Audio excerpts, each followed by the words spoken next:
दोस्तों, किसी के भी मन की बातें जानने के लिए 3 तरीके होते हैं, लेकिन इन तीनों तरीकों को समझना अति आवश्यक है। यदि आप इन तीनों तरीकों को समझ लेते हैं तो आप किसी के भी मन की बातें बड़ी ही आसानी से जान सकते हैं। समझ सकते हैं तो चलिए इसे बौद्ध कहानी के माध्यम से समझते हैं कि किस तरह से आप दूसरों की मन की बातें जान सकते हैं। समझ सकते हैं। बहुत समय पहले की बात है। एक छोटा सा गांव था। उस गांव में 2 भाई रहा करते थे। बड़ा भाई अंधा था, जिस कारण वह हमेशा घर पर ही बैठा रहता था, और छोटा भाई खेती किया करता था। लेकिन खेतों में अत्यधिक जानवर आने से पूरी फसलें नष्ट हो जाती थीं, जिस कारण छोटा भाई बहुत परेशान हो चुका था। तभी उसे एक तरकीब सूझी। एक दिन उसने सोचा, खेतों में से इन जानवर को भगाने के लिए क्यों ना मैं अपने बड़े भाई की मदद लूं। वैसे भी बड़े भैया अंधे हैं। अगर वह खेत में बैठे रहेंगे और जानवरों की आहट आने पर वह उन्हें जोर से चिल्लाकर भगा सकते हैं, जिससे हमारी फसलें बच सकती है। इसीलिए उन्हें मैं खेत में बैठा देता हूं। यह सब सोच विचार करने के बाद उसने अपने खेत में ही एक छोटी सी झोपड़ी तैयार की और अपने अंधे भाई को वहीं खेत में बैठा दिया और उसे कहा, भैया, यदि कोई जानवर की आहट आपको सुनाई दे तो आप जोर जोर से चिल्लाना। यह सुनकर वो जानवर यहां से भाग जाएंगे और हमारी फसलें नष्ट होने से बच जाएंगी। बड़ा भाई खुशी खुशी अपने छोटे भाई की बात मान लेता है और वह उस दिन से खेत में ही रहना शुरू कर देता है। जब भी किसी जानवर की आहट उसे सुनाई देती तो तुरंत से वो जोर जोर से चिल्लाना शुरू कर देता, जिससे वो जानवर उसके खेतों से भाग जाता। ऐसा करते करते कई दिन बीत चुके थे। तभी एक दिन उसके खेत में एक हिरन भागता हुआ आया और वह खेत के बॉर्डर को तोड़कर वहां से भाग गया। लेकिन उसी हिरन का पीछा करते हुए एक राजा भी उस खेत में आ पहुंचा। तभी राजा की नजर उस अंधे भाई पर पड़ी ढहती है। राजा उस व्यक्ति से कहता है, देखो, मैं यहाँ पर एक जानवर का पीछा करते हुए आया हूँ। क्या तुमने उस जानवर को यहाँ पर देखा है? इस पर वो व्यक्ति कहता है, हे राजन, मैं तो अंधा हूँ, मैं भला किसी जानवर को कैसे देख सकता हूँ? लेकिन मैं आपको इतना जरूर बता सकता हूँ कि जो जानवर मेरे खेतों से होकर भागा है वह आपके लायक नहीं है। आप उसके पीछे अपना समय यूं ही व्यर्थ कर रहे हैं। राजा उस अंधे व्यक्ति की बात सुनकर बड़ा अचरज में पड़ी गया। वह यह सोचने लगा कि आखिर ये तो अंधा है, फिर इसे कैसे पता कि जिस हिरन को मैं तलाश रहा हूं वह हिरन मेरे लायक है ही नहीं। यह अंधा व्यक्ति मुझे कैसे बता सकता है? तभी राजा उस अंधे व्यक्ति से कहता है, कहीं तुम मुझसे झूठ तो नहीं कह रहे? एक तरफ तुम ये कहते हो कि तुम अंधे हो और दूसरी तरफ तुम यह भी कह रहे हो कि जो जानवर यहां से भागा है वह मेरे लायक नहीं है। इस पर वो अंधा व्यक्ति कहता है, हे राजन, जिसे आप एक हिरन समझ रहे हैं, असल में वह एक हिरन नहीं है बल्कि एक हिरनी है, और वो भी गर्भवती है। और जहां तक मुझे याद है, मैंने कभी किसी राजा को किसी गर्भवती हिरनी का शिकार करते हुए नहीं सुना है। और इसी कारण मैं आपसे यह कह रहा हूं कि वो हिरनी आपके लायक नहीं है। आप उसके पीछे अपना समय व्यर्थ ना करें। यह सुनकर राजा और भी अचरज में पड़ी गया। वह यह सोचने लगा कि आखिर यह अंधा आदमी यह कैसे जान सकता है कि वह हिरनी है और गर्भवती है। राजा कुछ देर सोच विचार करने के बाद अपने सेनापति से कहता है, सेनापति जी, मुझे वह जानवर जिंदा चाहिए, क्योंकि मुझे यह पता करना है क्या वह हिरनी है और क्या वह गर्भवती है। क्योंकि यह अंधा आदमी बहुत विश्वास के साथ कह रहा है और मुझे इस बात की पुष्टि करनी है। यदि वह हिरनी हुई और गर्भवती हुई तो वह हमारे शिकार के लायक नहीं है, क्योंकि हम तो एक हिरण पीछा कर रहे थे। इसलिए जाओ और पता करो क्या वो हिरनी है। सेनापति राजा से आज्ञा लेकर आगे की ओर बढ़ा चलता है और कुछ देर बाद जब वह वापस लौट कर आता है तो वह राजा को कहता है कि हे राजन, इस अंधे आदमी ने जो भी बातें कही हैं वो बिल्कुल सही है। वो एक हिरनी ही है और वह गर्भवती भी है। ये सुनकर राजा आश्चर्यचकित रह गया। उसे ये समझ नहीं आ रहा था कि आखिर ये अंधा आदमी कैसे पता कर सकता है कि वह जानवर एक हिरनी है और तो और वह गर्भवती है। भला एक अंधा आदमी यह कैसे देख सकता है? ये कैसे जान सकता है? आखिर इसे ये कैसे पता चला? ऐसे कई सारे प्रश्न अब राजा के मन में उमड़ने लगे। अब राजा ने यह ठान लिया था कि मुझे इस बात की तह तक पहुंचना ही है कि आखिर यह अंधा आदमी कैसे जानता है कि वह जानवर एक हिरनी है। यह सोचकर राजा उस अंधे आदमी के पास जाता है और उस अंधे आदमी से कहता है, देखो, मैं यह तो नहीं चाहता कि तुम सचमुच अंधे हो या नहीं, लेकिन मैं तुमसे एक बात जानने आया हूं। क्या तुम मेरे प्रश्न का सही सही जवाब दोगे? इस पर वो अंधा व्यक्ति कहता है, हे राजन, आप जो कुछ पूछना चाहते हैं मुझसे पूछ सकते हैं। मैं आपको बिल्कुल सच सच जवाब दूंगा। इस पर वह राजा कहता है, देखो, एक तो तुम कहते हो कि तुम अंधे हो, और दूसरी तरफ तुमने यह बता दिया कि जिस जानवर का पीछा मैं कर रहा हूं वह एक हिरनी है, और तो और वह गर्भवती भी है। आखिर तुम्हें यह कैसे पता चला? तुम्हारे खेत में और भी तो जानवर आते होंगे, और भी तो जानवर यहां से गुजरते होंगे, फिर तुमने ये कैसे अंदाजा लगाया? तभी वो अंधा व्यक्ति राजा से कहता है, हे राजन, आप जिस हिरनी का पीछा कर रहे थे, वह हिरनी जब मेरे खेत में आई, उसकी रफ्तार और उसके भागने के आहट से मुझे ये एहसास हो चुका था कि ये एक हिरनी है, और मेरे खेत के जो बाड़ है वो बहुत छोटी है, उसकी ऊंचाई ज्यादा नहीं है। यदि कोई हिरन होता तो वो उस बाड़ को बड़ी ही आसानी से लांघ जाता, लेकिन वह हिरनी इस बाड़ को तोड़कर भागी है, और यदि वो इस बाड़ को छलांग लगाकर पार करने का प्रयास करती तो इससे उसके बच्चे को खतरा होता। और इसी बात से मैंने ये पता लगा लिया कि वह गर्भवती है, जिस कारण वो ज्यादा ऊंची छलांग न लगाकर मेरे खेत के इस बाड़ को तोड़ते हुए भाग गई। इस पर राजा के मन में एक और प्रश्न उठा। राजा ने कहा, किंतु तुम्हें कैसे पता चला कि वह एक हिरनी ही है, और भी तो कोई जानवर यहां पर आ सकते हैं? इस पर वह अंधा व्यक्ति कहता है, राजन, मैं पूरा दिन सुबह शाम यहीं पर बैठा रहता हूं, और मेरे सुनने की शक्ति बहुत तेज है। मैं यह भांप जाता हूं कि कौन सा जानवर मेरे खेत में आया है, और उसी के आधार पर मैं जोर जोर से चिल्लाता हूं ताकि वह मेरे खेत से भाग जाए और मेरे खेत की फसलों को नष्ट ना कर पाए। राजा उस अंधे आदमी का यह जवाब सुनकर पूरी तरह से संतुष्ट हो चुका था। वह मन ही मन ये सोच रहा था कि यह आदमी भले ही अंधा हो, लेकिन यह तो बड़ा ज्ञानी मालूम पड़ता है, इस आदमी से कुछ तो काम निकलवाना ही चाहिए। यह विचार लिए हुए राजा वहां से अपने महल की ओर वापस लौट जाता है। कुछ दिनों के बाद राजा अपने सेनापति को आदेश देता है कि जाओ और उस अंधे व्यक्ति को महल लेकर आओ। सेनापति अपने राजा की आज्ञा का पालन करता है। वह तुरंत ही उस अंधे आदमी के पास पहुंचता है और उस अंधे आदमी को राजमहल चलने के लिए कहता है। वह अंधा व्यक्ति बड़ा चालाक था। वह ये समझ चुका था कि राजा जरूर मुझे कुछ न कुछ काम सौंपने वाले हैं, और वह काम मुझे मुसीबत में डाल सकता है। लेकिन फिर भी उसने राजा की बात मान ली और वह सेनापति के साथ राजमहल पहुंच गया। राजमहल पहुंचते ही राजा उस अंधे व्यक्ति से कहता है, आप तो बड़े ज्ञानी हैं, बड़े पारखी है, आपको किसी भी बात का पता बड़ी ही आसानी से चल जाता है। आज मैंने आपको यहाँ पर इसलिए बुलाया है क्योंकि मैं आपसे यह जानना चाहता हूँ कि मेरी पत्नी पतिव्रता है या नहीं। इस पर वो अंधा व्यक्ति कहता है कि हे राजन, ये कैसा प्रश्न हुआ? इस पर राजा कहता है, मैंने आपसे बिल्कुल उचित प्रश्न किया है, मुझे इस प्रश्न का उत्तर दीजिए। इस पर वह अंधा व्यक्ति कहता है कि हे राजन, ये सारी बातें जाने दीजिए। आपकी शादी को कितने साल बीत चुके हैं, और अब आप यह बात क्यों जानना चाहते हैं? आपके मन में ऐसे प्रश्न क्यों उठ रहे हैं?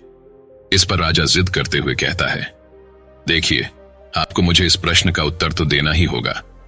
यदि आप मुझे इस प्रश्न का उत्तर नहीं देंगे तो मैं आपको मृत्युदंड दे दूंगा। राजा के मुख से यह बात सुनकर वह अंधा व्यक्ति कहता है कि हे राजन, यदि आप इस प्रश्न का उत्तर चाहते हैं तो उसके लिए आपको मेरा एक काम करना होगा। राजा कहता है, बोलो, मुझे क्या काम करना होगा? इस पर वो अंधा व्यक्ति कहता है, इसके लिए आपकी पत्नी को मेरे साथ कमरे में अकेले छोड़ना होगा। उस अंधे व्यक्ति की ये बात सुनकर राजा पहले तो क्रोधित हो जाता है, लेकिन फिर कुछ सोच विचार करने के बाद वह उस अंधे व्यक्ति की बात मान लेता है और अपने सेनापति को आदेश देता है, सेनापति जी, इस व्यक्ति को और मेरी पत्नी को एक कमरे में कुछ देर के लिए अकेला छोड़ दें। सेनापति बिल्कुल वैसा ही करता है। अब राजा की पत्नी और वह अंधा आदमी एक कमरे में बंद हो चुके थे। तभी वह अंधा आदमी राजा की पत्नी से कहता है, मुझे आपको छूना है। इस बात पर रानी अत्यधिक क्रोधित हो जाती है और उस अंधे आदमी को वह पकड़ी कर पीटने लगती है। कभी हाथों से तो कभी लातों से तो कभी पटक पटक कर। इस तरह से उन्होंने उस अंधे आदमी की खूब पिटाई की। उसके बाद किसी तरह वह अंधा आदमी अपनी जान बचाकर वहां से भाग निकलता है और वह राजा के पास पहुंचता है और वह राजा से कहता है कि हे राजन, आपकी पत्नी पतिव्रता नहीं है। ये बात सुनकर राजा अत्यधिक क्रोधित हो उठता है और राजा अपनी तलवार म्यान में से निकालकर सीधा अपनी पत्नी की ओर जाता है और क्रोधित होकर वह अपनी रानी से कहता है, रानी जी, आज मैं जो भी सवाल करने वाला हूं उसका मुझे सच सच जवाब दीजिएगा, और यदि आपने एक शब्द भी झूठ कहा तो मैं आपका अभी के अभी सर धड़ से अलग करवा दूंगा। तभी आगे वो राजा कहता है, मुझे बताइए, क्या आप पतिव्रता है या नहीं? इस पर रानी कहती है कि हे राजन, आप भले ही मुझे जान से मरवा दीजिए, लेकिन मैं पतिव्रता नहीं हूं राजा। यह बात सुनकर बहुत खुश हुआ, क्योंकि उस अंधे आदमी ने जो भी कहा था वह बिल्कुल सच था। यह बात सुनकर तुरंत ही राजा उस अंधे आदमी के पास पहुंचता है और आकर उस अंधे आदमी से कहता है, तुम्हें कैसे पता चला कि मेरी पत्नी पतिव्रता नहीं है? इस पर वह अंधा आदमी कहता है कि हे राजन, बड़ी सीधी सी बात है। मैंने तो आपकी पत्नी से बस इतना ही कहा था कि मुझे आपको छूना है, और इस बात पर इतना क्रोधित हो उठी क्योंकि उन्होंने गुस्से में आकर मुझे लात घूंसों से पीटना शुरू कर दिया। और भला कोई औरत किसी और मर्द कैसे छू सकती है? लेकिन उन्होंने आव देखा ना ताव, बस लात घूंसे मुझ पर बरसाने शुरू कर दिए, तो वो भी तो एक छूना ही हुआ। और एक पतिव्रता नारी कभी भी पराये मर्द को नहीं छूती। जब मैंने उनसे छूने के लिए कहा था तो वह उस वक्त मुझे मना कर सकती थी, लेकिन उन्होंने तो मुझे पीटना शुरू कर दिया और देखते ही देखते उन्होंने मेरे पूरे शरीर को छू लिया। अब आप ही बताइए, ऐसी स्त्री भले पतिव्रता कैसे हो सकती है? इस पर वो राजा कहता है, तुम तो बड़े ज्ञानी मालूम पड़ जाते हो। अच्छा ठीक है, चलो तुम मेरे एक प्रश्न का और जवाब दो। यदि तुमने मुझे इस प्रश्न का सही सही जवाब दे दिया तो मैं तुम्हें यहां से जाने दूंगा। आगे राजा उस अंधे आदमी से कहता है कि तुम मुझे यह बताओ, क्या मैं सच में अपने पिताजी का ही बेटा हूं या फिर किसी और का? इस पर वो अंधा आदमी कहता है कि हे राजन, इस बात से आपका क्या लेना देना? आप किसी की भी औलाद हो, आखिर आप है तो इस राज्य के राजा, इसलिए इस प्रश्न को जाने दीजिए। लेकिन वो राजा कहता है, नहीं नहीं, मुझे इस प्रश्न का सही सही जवाब चाहिए, अन्यथा ये प्रश्न मुझे हमेशा परेशान करता रहेगा। इसलिए मैं इसका सही सही जवाब जानना चाहता हूं। यदि तुम इसका सही सही जवाब दे देते हो तुम यहां से जा सकते, मैं तुम्हें नहीं रोकूंगा। इस पर वो अंधा आदमी कहता है, हे राजन, इसके लिए तो मुझे आपकी मां के पास भी जाने की कोई आवश्यकता नहीं है।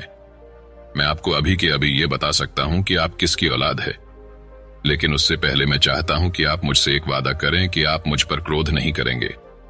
राजा ने कहा, मैं तुमसे वादा करता हूं, मैं तुम पर क्रोध नहीं करूंगा। उसके बाद वह अंधा आदमी राजा से कहता है, हे राजन, आप है तो अपने ही पिता के पुत्र, लेकिन आप पर एक कंजूस सेठ की छाया पड़ी हुई है।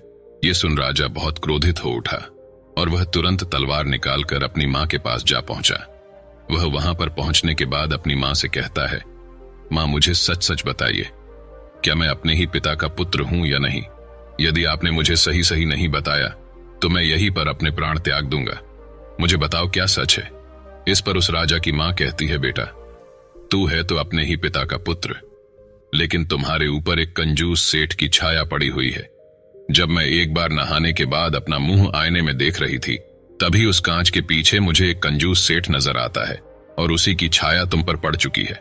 ये सुन राजा बहुत खुश हो जाता है और वह तुरंत दौड़ा वापस उस अंधे आदमी के पास पहुंचता है और उस आदमी से कहता है, तुम्हें यह कैसे पता चला कि मुझ पर एक कंजूस सेठ की छाया पड़ी हुई है? इस पर वो अंधा आदमी कहता है, हे राजन, आपने मुझसे कई सारे सवाल पूछे जिनका जवाब मैंने आपको सही सही दिया। यदि कोई और राजा होता तो मुझे इसके बदले में ढेरों सारे इनाम मिल चुके होते, लेकिन अब तक आपने एक फूटी कौड़ी तक नहीं दी है। इस बात से ही मैंने ये अंदाजा लगा लिया था कि आप बहुत कंजूस हो।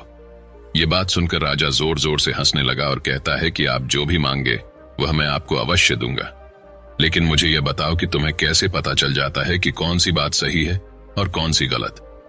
तुम किसी भी बात का इतना सटीक और सही जवाब कैसे दे पाते हो? इस पर वो अंधा आदमी कहता है, हे राजन, मैं तो वैसे ही अंधा हूं। यदि मेरी आंखें होती तो मैं किसी की भी मन की बातें बड़ी ही सरलता से जान लेता। मन की एक भाषा होती है और ये भाषा मनुष्य के शरीर के व्यवहार के रूप में देखी जा सकती है। उसकी आंखों से, उसके होठों से, उसके काम करने के तरीके से, उसकी क्रियाओं से यह पता किया जा सकता है कि आखिर उसके मन में क्या चल रहा है। उसके आधार पर हम किसी के भी मन की बातें जान सकते हैं, लेकिन मैं तो जन्म से ही अंधा हूं। मैं देख नहीं सकता, इसलिए मैं क्रियाओं से देखता हूं।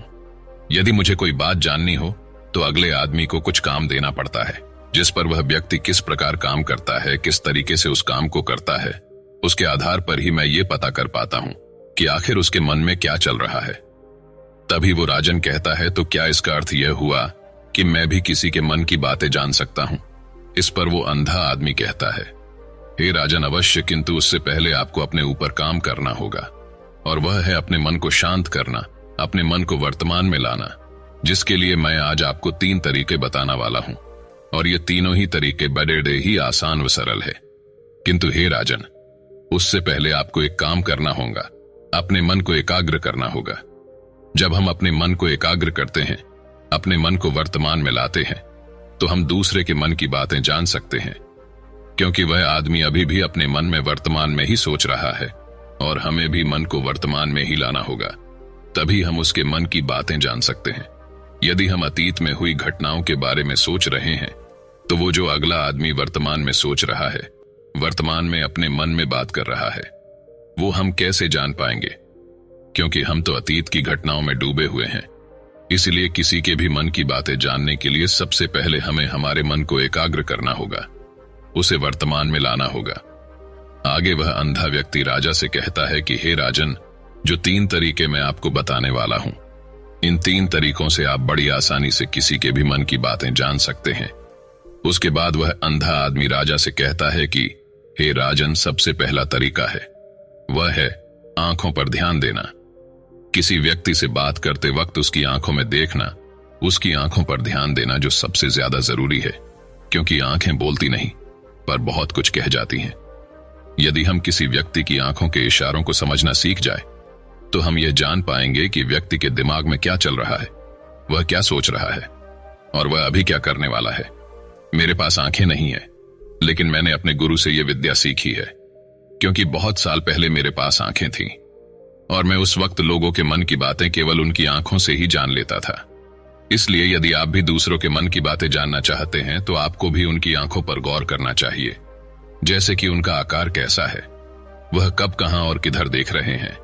यदि उसकी आंखें यहां वहां घूम रही हैं, जब आप उससे बातें कर रहे हैं, तब वो आंखों को इधर उधर मौड़ा रहा है, कभी ऊपर तो कभी नीचे, या कभी आसपास, या फिर उसकी आंखें खुश नजर आ रही है या फिर आंखें निराश नजर आ रही है। जैसे कि एक चोर होता है, उसकी आंखों में जब हम देखते हैं तो हमें यह पता चलता है कि अगले आदमी ने कोई गलती की है। ठीक उसी प्रकार जब हम किसी चालाक व्यक्ति की आंखों में देखते हैं, तो आपको पता चलेगा कि उसकी आंखों में एक भाषा होती है, एक बहुत ही सीधा और आसान तरीका होता है। यदि आपको यह पता लगाना है कि सामने वाला व्यक्ति आपसे झूठ कह रहा है या सही, तो आपको उसकी आंखों पर ध्यान देना अति आवश्यक है। यदि आपसे बात करते वक्त वह व्यक्ति अपनी आंखें यहां वहां घुमा रहा है, ऊपर नीचे, इधर उधर, दाएं बाएं हर जगह देख रहा है, तो इसका अर्थ यह हुआ कि वह उस बात से निकलने का कोई रास्ता ढूंढ रहा है, वह कोई झूठ बना रहा है। यदि सामने वाला व्यक्ति आपसे कुछ झूठ कहने का प्रयास कर रहा है, तो वह आपसे नजर नहीं मिलाएगा, वह यहां वहां देखेगा, ऊपर नीचे देखेगा, लेकिन वह आपकी आंखों में आंखें डालकर कभी नहीं देख पाएगा, क्योंकि उसे डर है यदि उसने आपकी आंखों में आंखें डालकर देखी तो उसका झूठ पकड़ा जाएगा और लोगों को सच्चाई का पता चल जाएगा। और इसी प्रकार कुछ और भी भाषाएं होती हैं। जब आप किसी की आंखों में आंखें डालकर ये देखना शुरू कर देंगे उसके हाव भाव क्या है, ठीक उसी प्रकार चेहरे के भी हाव भाव होते हैं, जिससे हम मन की बातें बीडीडे ही आसानी से समझ सकते हैं, और इन्हें भी समझना बहुत जरूरी है। कभी कभी कोई व्यक्ति अपने चेहरे से जैसे आंख, ओठ और बहुत से कुछ अलग अलग व्यवहार करता है। यदि आप किसी व्यक्ति के चेहरे पर गौर करेंगे तो आप आसानी से समझ पाएंगे कि वह व्यक्ति निराश है या वह व्यक्ति बहुत उदास है या फिर बहुत खुश है या फिर उसे कोई बहुत बड़ा दुख है, वह अपने अंदर क्या महसूस कर रहा है। ये सारी बातें हम उसके चेहरे के हाव भाव से पता कर सकते हैं। फिर चाहे इंसान जुबान से कुछ बोले या ना बोले, लेकिन आप उसके चेहरे से सब कुछ पता कर सकते हैं। आगे वह अंधा व्यक्ति राजा से तीसरा तरीका बताते हुए कहता है, हे राजन, इसी प्रकार तीसरी भाषा भी है, अर्थात तीसरा तरीका भी है, और वह हाथों के इशारे और शरीर का व्यवहार। मन की बात समझने के लिए हमें हाथ के इशारे और शरीर के व्यवहार को समझना बहुत आवश्यक है। कोई व्यक्ति जब भी बात करता है तो आपने देखा होगा कि वह अपने हाथों को हिलाता रहता है, अपने हाथों से इशारा करता रहता है। वो बातों के साथ साथ अपना शरीर का जो व्यवहार है, अर्थात बॉडी लैंग्वेज, उसका भी पूरा उपयोग करता है, जिससे हमें यह पता चलता है कि वह व्यक्ति हमारी बातों पर कितना ध्यान दे रहा है और उसके मन में क्या चल रहा है। शरीर के व्यवहार को देखने के लिए उसके हाथ मटकाने, शरीर मटकाने और चेहरे पर बार बार हाथ लाने, हाथों का एक दूसरे से मसलना, ऐसी बहुत सी क्रियाएं होती हैं। उस पर हमें ध्यान देना अति आवश्यक है। मन की बात को समझने के लिए हमें शरीर के व्यवहार को भी समझना पड़ता है। यदि हम इन 3 तरीकों को सही तरीके से ध्यान देकर इन 3 तरीकों को अच्छे से समझ लेते हैं, तो हम बहुत जल्दी किसी भी व्यक्ति के मन की बातें बड़ी सरलता और सहजता से जान सकते हैं। इसलिए यदि आपको किसी के मन की बातें जाननी है तो आपको उसकी आंखों पर, उसके चेहरे पर, उसके शरीर के हाव भाव को और उसके हाथों को ध्यानपूर्वक देखना और समझना होगा, जिससे आप यह समझ पाएंगे कि आखिरकार उसके मन में क्या चल रहा है और वह क्या सोच रहा है। लेकिन उनसे पहले आपको अपने मन को एकाग्र करना होगा, शांत करना होगा और अपने मन को वर्तमान में लाना होगा। तभी आप उस व्यक्ति की इन सभी क्रियाओं पर ध्यान दे पाएंगे, उन्हें समझ पाएंगे। अन्यथा आप यदि अतीत की घटनाओं में व्यस्त है, भविष्य की योजनाओं में व्यस्त है, तो आप उस व्यक्ति के हाव भाव पर कभी ध्यान दे नहीं पाएंगे और ना ही कभी आप ये समझ पाएंगे कि आखिर उस व्यक्ति के मन में क्या चल रहा है, वह क्या सोच रहा है। आपने देखा होगा कि ऐसे कई बड़े संत महात्मा हैं जो बड़ी ही शांति से आपको देखते हैं और आपको देखकर ही वो ये बता देते हैं कि आपके मन में क्या चल रहा है, आप उनसे क्या जानने आए हैं। और इसका सबसे बड़ा प्रमुख कारण यही है कि वह आपको पढ़ सकते हैं, आपको समझ सकते हैं, आपके मन की बातें जान सकते हैं, क्योंकि उनका मन एकाग्र है, शांत है और यही कारण है कि वह आपके मन की बातें बड़ी ही सरलता से समझ जाते हैं। मुझे उम्मीद है दोस्तों, आपको इस वीडियो से बहुत कुछ सीखने को मिला होगा। तो ऐसे ही वीडियो देखने के लिए हमारे चैनल बूटी इंस्पायर्ड को सब्सक्राइब करें। मिलता हूं फिर एक नई ज्ञानवर्धक वीडियो के साथ।